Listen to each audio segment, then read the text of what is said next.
Hey, what's up? This is Mick. This is Clan. This is Joey. And this is Jim. This is Chris. And this is Corey from Slipknot. How does playing Mayhem Fest compare with, say, like a UK festival like Donington or Reading? It's got a similar vibe, definitely. I mean, it's very open. You know, everybody's pretty jazzed to be here. Well, with the exception, you know, the only difference is, you know, I mean, downloads one day. You know, I mean, we're out here for the entire tour, so it's pretty cool. You get to know each other a little easier, a little quicker. It's just a great vibe, you know. It doesn't have the vibe of like the Ozfest, which towards the end got very corporate and kind of cliquish, you know.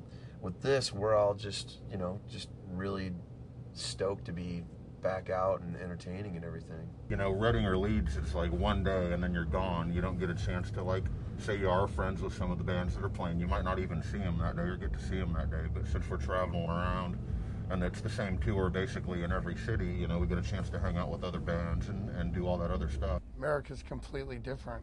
We don't really roll with those kind of festivals yet, so it's really no comparison, honestly. We're still getting our feet with how to roll with festivals correctly. What about hanging out with the other bands? Like you say, the vibe's good. Is there a lot like camaraderie backstage? Is there a lot of hanging out, you know, when you're not on stage? Yeah, very much so. Yeah, totally. We every other night, you know, we tend to throw like barbecues or what they call the metal mixer, which is pretty funny. Yeah, we're all starting to, you know, get along and really check each other out, which is pretty sweet. Who barbecues the best?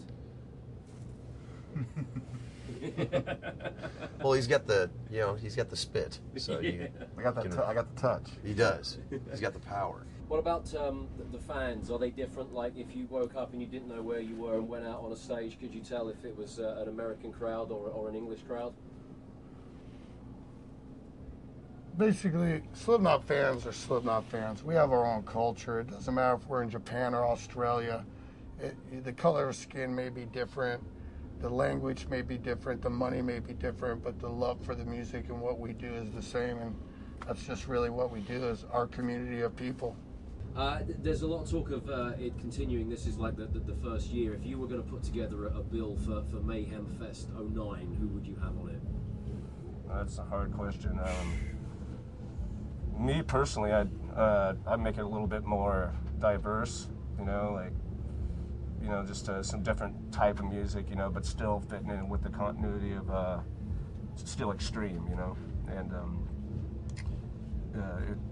that's a really hard question. I'd like to see a little bit more black metal bands on the, you know, like there's like, you know, a really extreme stage, and then like more of a alt stage with bands like Mindless Self-Indulgence or something like that. Oh, that'd be cool, switching the stages up like that. Yeah. I want Clutch. Yeah. Big Clutch fan. Yeah, Do you think Slipknot could be the guys that could bring ABBA out of retirement? I think we are the middlemen between ABBA and success. You know, I think they've been a very underground band for too long. I think they need to come out of obscurity. Let's talk about the new album. First of all, who decides when it's time for more Slipknot? Is there one member that rallies around the band? Does one person put in a call to everyone? You know, we get done with an album cycle, we need well-needed rest, and I think once boredom kicks in, we all start steering about, you know, we just get crazy and we just all start communicating, and, you know, we're a multi-million-dollar business, not that that matters, but we're always on the phone knowing what our future is, and we all come together when it's time. Mm-hmm. But I think a lot of people like to think that it's unusual that we take a lot of time off, like we're breaking up or whatever, but, you know, we always kind of dare people to do what we do. We need the spiritual, mental, and physical time off in between because we really need to rebuild and get that fire back to really want to get back out here and be as brutal as we are. So it's not any one person, it's always a collective feeling. You know, I mean, it just kind of happens, you know. I mean, everybody kind of has, you know, projects that they work on and whatnot, but